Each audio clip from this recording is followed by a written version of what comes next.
Bien, bonjour. Alors, j'ai oublié la fois dernière de vous demander de préparer l'exercice 7. Mais enfin, bon, vous pouvez le faire maintenant. Donc, vous regardez l'exercice 7, c'est pas compliqué, hein. En fait, vous pouvez même le faire sur le net. Donc, vous cherchez les mots qui vous sont donnés, comme euphorie par exemple, hein. Donc, vous les tapez sur le net. Vous tapez à côté étymologie. Et ne serait-ce que sur Wikipédia, pardon, vous allez trouver l'étymologie de ces mots. Donc, à chaque fois, vous avez un adjectif et un nom ou un verbe grec. Donc vous recopiez cela et puis vous notez en dessous, il y a la définition du mot. Ok. Donc je vous invite à appuyer sur pause sur la vidéo ou à arrêter la vidéo et revenir après quand vous aurez fait l'exercice. Voilà. Bien. Je vous remercie et je vous dis à tout à l'heure. Bien. Donc on va passer à la correction de cet exercice. Alors j'ai déjà tout tapé, préfet l'exercice en fait, hein, parce que c'est vraiment très très long à taper à l'ordinateur. Même avec des copier-coller, c'est épouvantablement long. Donc j'ai préféré préparer d'abord l'exercice pour pouvoir vous donner l'explication de la correction, hein. Donc euphorie.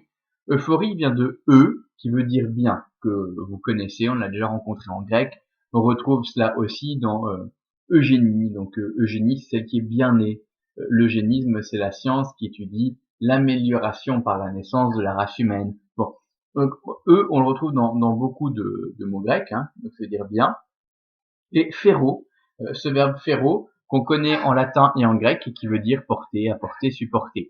Donc c'est quelque chose qui vous apporte du bien, qui vous fait du bien, hein. Quand vous êtes dans un sentiment d'euphorie, dans un état d'euphorie, vous êtes dans une situation mentale et émotionnelle présentant un état de bien-être, d'exaltation, je vais te mettre d'exaltation, oula j'ai oublié le D, d'exaltation et de joie. Voilà ce que c'est que l'euphorie. Donc par exemple, vous avez toujours voulu avoir un truc, vous réussissez enfin à l'avoir, en plus vous l'avez à moitié prix, ça y est, vous êtes euphorique. C'est de là que ça vient. D'accord? Hypertrophie. Hypertrophie, ça vient de hyper en grec. Vous avez le petit esprit rude, vous savez, ce petit C qui est contraire au sens de la lecture, hein, au-dessus du Y, et qui systématiquement a donné un H en français. C'est ça qu'on le voit, hein. Donc hyper qui veut dire au-dessus, au-delà. Et trophée qui veut dire la nutrition. Donc dans l'Antiquité, quand on souffrait d'hypertrophie, c'est parce qu'on avait un organe qui devenait trop gros, un organe qui devenait obèse. C'est cela que veut dire étymologiquement le mot hypertrophie. Bon, à l'heure actuelle, on dit plutôt accroissement excessif d'un organe. Donc accroissement excessif d'un organe, c'est quand vous avez un problème dû à une bactérie ou quelque chose comme cela. Par exemple, vous avez l'éléphantiasis, hein, qui est dû à une bactérie, je pense, et qui provoque un accroissement excessif d'un organe, mais c'est absolument monstrueux. Comme son nom l'indique, vous vous retrouvez avec des organes dignes d'un éléphant. Donc quand vous avez ça, une jambe, par exemple, vous avez une jambe qui n'a plus aucune forme. Ça ressemble à une jambe et un pied d'éléphant. C'est absolument horrible. Bon, ça se soigne dans nos pays, et encore faut aller à l'hôpital, hein, parce que je connaissais une famille qui ne se soignait pas et tous les membres en étaient atteints. Mais dans des pays sous-développés, évidemment, on ne le soigne pas et c'est absolument épouvantable, hein. Ok. Alors androcéphale. Androcéphale, ça vient de andro, aner, andros, qui veut dire l'homme, le guerrier. Ok. Vous retrouvez cela dans le prénom André, par exemple.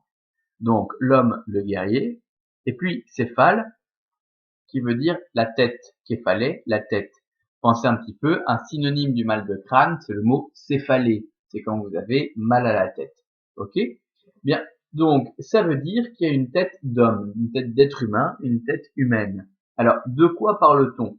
D'un être humain, non, ce serait un petit peu trop simple. Donc, on va parler, par exemple, des statues de taureaux, si ça veut bien s'ouvrir. Voilà, des statues de taureaux babyloniens, ces fameux taureaux ailés, qui sont dotés d'une tête d'homme. Donc on va plutôt parler d'un animal à tête humaine. Donc exactement l'inverse des dieux égyptiens, hein, puisque ce sont des êtres humains à tête d'animaux. Ça va? Donc voilà. Alors ça peut se dire aussi par exemple des harpies de l'Antiquité grecque, donc qui sont des vautours à tête de femme. Vous voyez? Bon, donc c'est cela. Alors ça peut se dire aussi d'autres choses. Par exemple, vous avez des poissons qui sont réputés pour avoir une tête qui ressemble à la tête d'un être humain. Donc si vous regardez un petit peu ces poissons-ci, bah, vous voyez que ça a une tête qui ressemble à un homme, à une tête d'homme obèse, hein.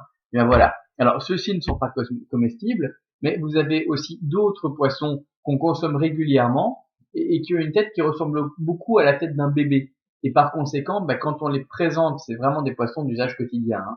Quand on les présente sur les étals des poissonneries, eh bien, on coupe systématiquement la tête et on n'expose jamais la tête. Vous regarderez dans les étals des poissonneries, ce sont les seuls poissons pour lesquels on ne montre pas la tête, parce qu'en fait, comme la tête ressemble beaucoup à la tête d'un bébé, bah, les gens sont effrayés et n'achètent pas le poisson.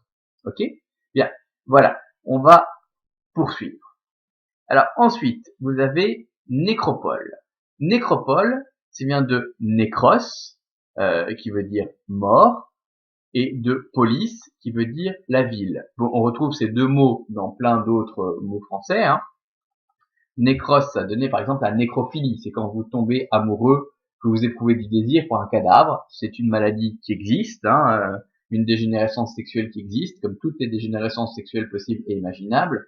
Il y a d'ailleurs une très belle nouvelle d'une auteure américaine, Anaïs Nin, qui décrit comme cela, enfin je vois que c'est chez elle, je suis même pas sûr finalement, qui décrit comme cela un jeune homme qui se promène dans un port, et puis bah, tout à coup des matelots l'appellent, ils viennent de repêcher le cadavre d'une très jolie fille qui est morte noyée, et ils lui demandent de surveiller le cadavre le temps qu'ils aillent chercher la maréchaussée, c'est-à-dire les policiers du coin. Et puis la jeune fille est tellement belle que le jeune homme bah, est pris de passion pour elle, pris d'une folie soudaine, et il la viole. Sauf qu'il est en plein milieu du port, et très vite il y a un attroupement autour de lui, quand les flics arrivent, enfin, c'est absolument épouvantable. Bon, voilà pour la nécrophilie. C'est ce que donne aussi la nécrose. La nécrose, c'est quand vous avez une partie de peau qui commence à mourir, bah, elle est nécrosée, voilà, elle pourrit. Ok? Police, bah, c'est ce qui a donné le mot police, donc la police, la gendarmerie, hein, c'est cela, c'est de là que ça vient. En fait, la différence entre la gendarmerie et la police, c'est que à la base, la police était au service de la ville, elle était payée par la ville, et donc bah, c'est de là que vient ce mot police. Alors qu'est-ce que c'est qu'une nécropole? C'est une cité des morts, une ville des morts, un cimetière, quoi. Alors nous, les cimetières ressemblent pas trop à des villes. Si vous vous promenez dans les vieux cimetières, où vous avez des mausolées, donc c'est des espèces de chapelles funéraires, ben là, ça ressemble déjà plus à une ville, puisque vous avez des petits bâtiments. Ok? Alors dans l'Antiquité, on peut vraiment parler de ville des morts, par exemple en Égypte, ou dans le monde romain, puisque dans le monde romain, vous avez des palais et des maisons miniatures qui accueillent les dépouilles de toute une famille. Donc si vous regardez bien ceci, par exemple, eh bien c'est une cité des morts qu'on a découverte à Rome. Donc en fait, le Vatican accueille énormément de gens tous les jours, et donc on s'est dit ce serait bien si on avait un parking souterrain. Sauf que le Vatican est sur une colline de Rome qui a toujours été fortement construite, donc il a fallu faire des fouilles, et on a trouvé, on est tombé en fait sur le cimetière aristocratique de la ville de Rome, donc le cimetière des gens riches, qui en fait avait bêtement été comblé. Donc c'est-à-dire que à l'époque byzantine, pour avoir un terrain plus plat pour pouvoir commencer à construire les premiers grands bâtiments de la chrétienté à Rome, eh bien, on a décidé de remblayer les terres. Donc, c'est-à-dire qu'on avait ce fameux cimetière antique avec des palais miniatures, des maisons miniatures, hein, qui abritaient les dépouilles de plein de gens. Eh bien, pour pouvoir avoir un terrain plat, on a rempli le tout de terre. Et puis, au-dessus, et de gravats, et au-dessus, on a pu construire des bâtiments. En fait, le Vatican moderne. Ok? Quand on a voulu construire ce parking souterrain, on est tombé sur ce cimetière antique qui est intégralement préservé. Donc, c'est-à-dire que vous vous promenez dans les rues d'un cimetière antique. Et là où c'est vraiment très très impressionnant, c'est qu'on a quand même construit le parking souterrain, mais au-dessus de ça. Ce qui veut dire que là, vous êtes toujours sous la terre. Donc, au-dessus de vous, vous avez une toiture, et donc on a maintenu cette atmosphère de pénombre qui convient finalement bien à un cimetière. Donc, vous êtes toujours dans un cimetière souterrain, mais qui dans l'Antiquité était en plein jour, en plein air. Et là, vous vous promenez vraiment dans une ville des morts. Alors, si vous continuez le latin en cinquième et en réto, normalement, l'année prochaine, en cinquième, enfin pour ceux qui passent en cinquième l'année prochaine, pour les autres, ce sera quand vous-même vous serez en cinquième de toute façon. Quand vous serez en cinquième, on ira à Rome visiter ce fameux cimetière souterrain, normalement. D'accord? Je ne l'ai encore jamais visité, j'ai vraiment hâte de le faire. Voilà. Bien, on poursuit. Catastrophe. Alors, d'où vient le mot catastrophe? Ça vient de kata, qui est une préposition en grec, qui veut dire de haut en bas.